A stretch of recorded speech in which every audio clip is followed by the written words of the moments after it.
অটোক্যাডে একটাই কমান্ডের সাহায্যে কিভাবে কপি মুভ রোটেট করতে পারবেন সেটা আজকে দেখাবো।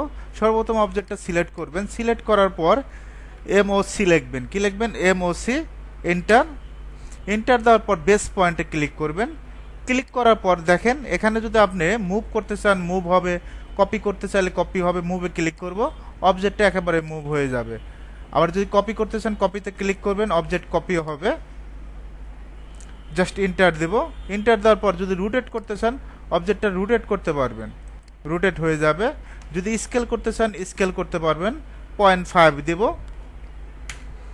স্কেল হয়ে গেছে। এখন এটা যদি আমরা আনডু করতে চাই আনডু করতে পারবো।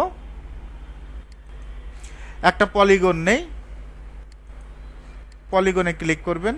ক্লিক করার পর এখানে 8 কত দিবেন? 8। Just click circle.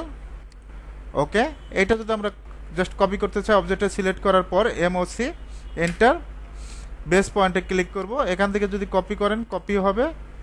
যদি রোটেট করতে চান জাস্ট ইন্টার দেবো, এখান থেকে রোটেট করতে পারবেন। যদি মুভ করতে চান মুভে ক্লিক করবেন, মুভ হয়ে যাবে অবজেক্ট। যদি স্কেল করতে চান স্কেল করতে পারবেন। এখান থেকে সিলেক্ট করে আমরা 2 দিব, 2 দিলে ডাবল হয়ে যাবে।